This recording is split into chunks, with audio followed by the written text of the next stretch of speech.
FOCIL basically is being recently going to be added. Schedule for inclusion. Schedule for inclusion. It significantly improves the transaction inclusion guarantees by enabling multiple validators to participate in the block building. All right, I will let Sina take this. Thank you. All right. How are you doing first?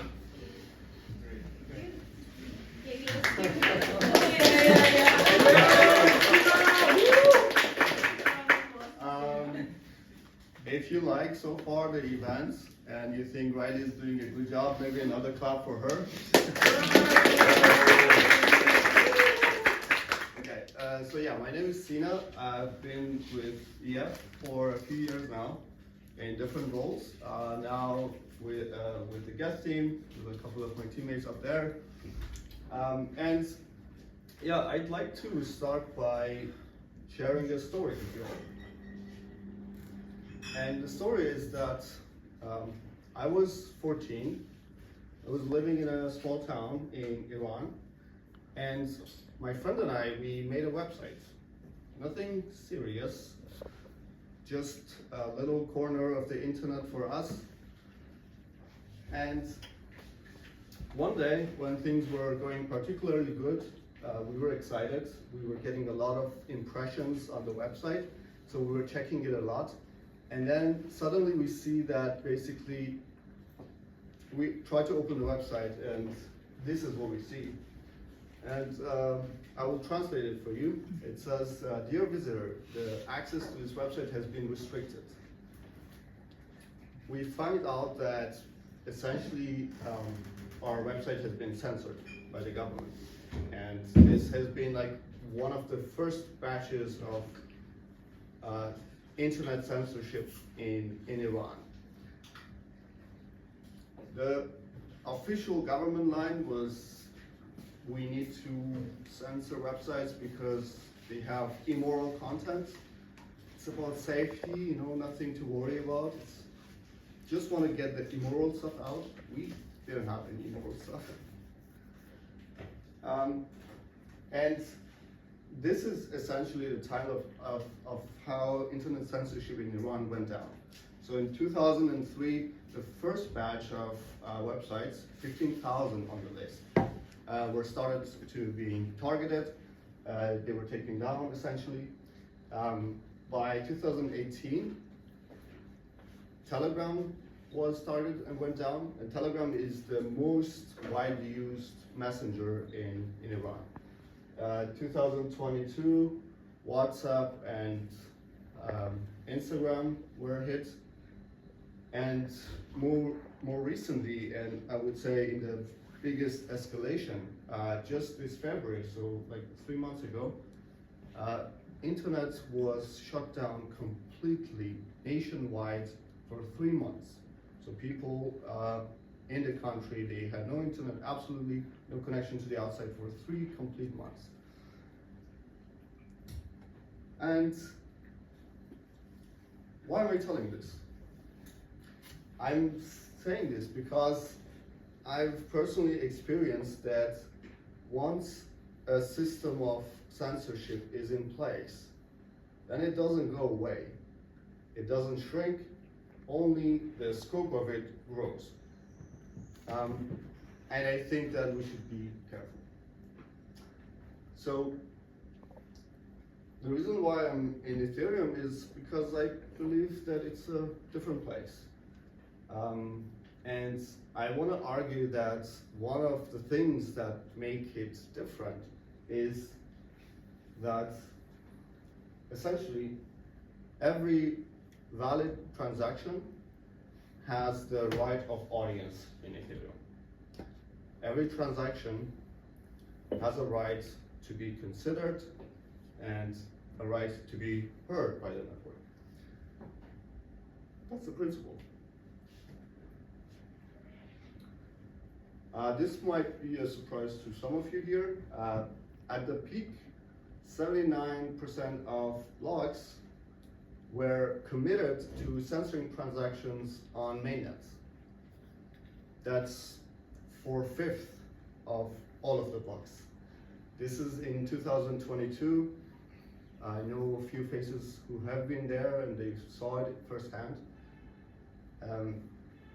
This was right after the OFAC designation of Tornado Cash. And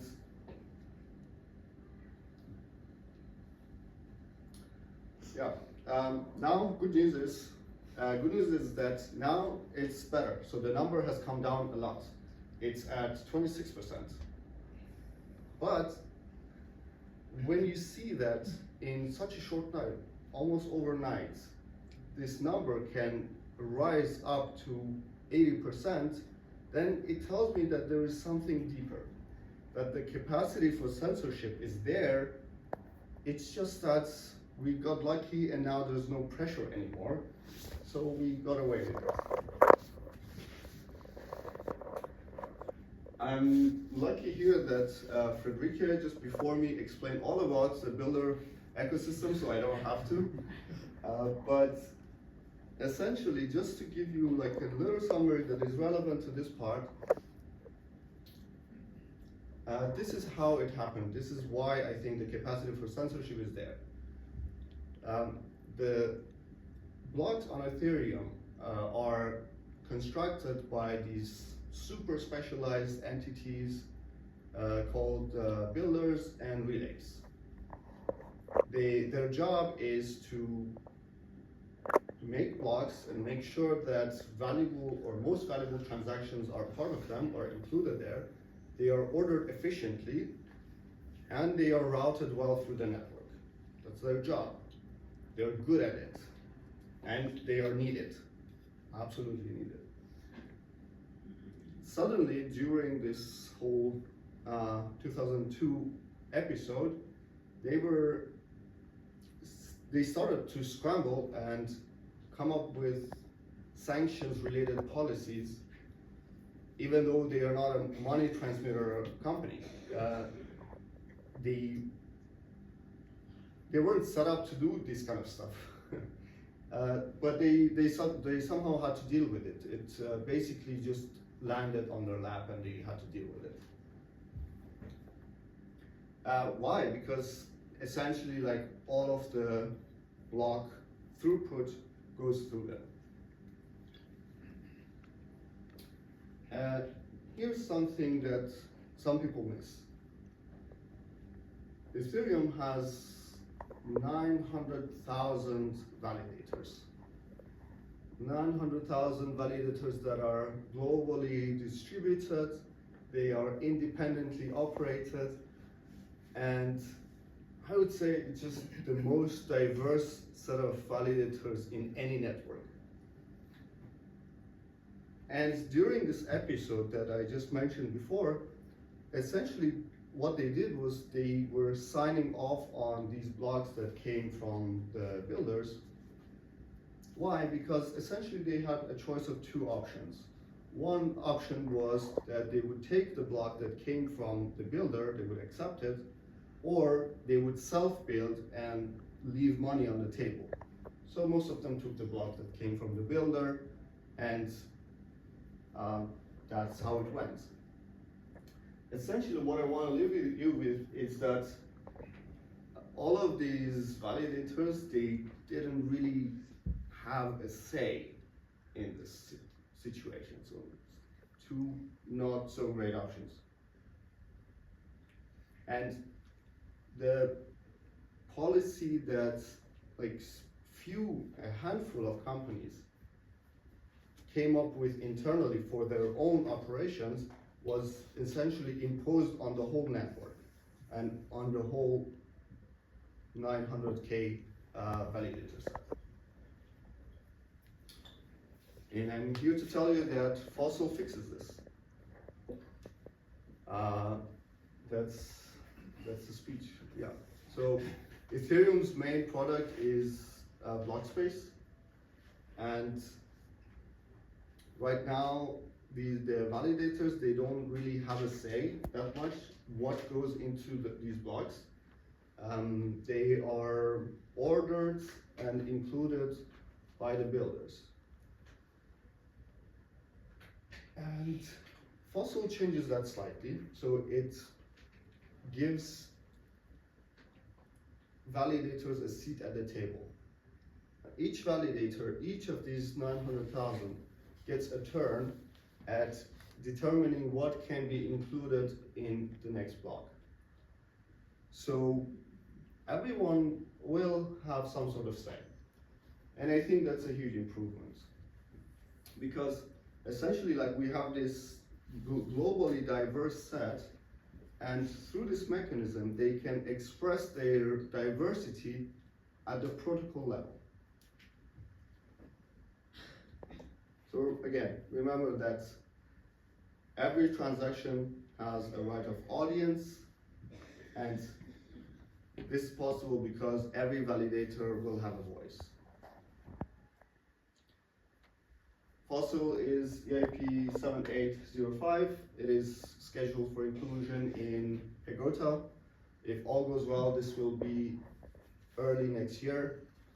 And again, builders will keep ordering the transactions, but now this time the validators will also have a voice in what goes into the blocks. So yeah, that's it. That's my talk.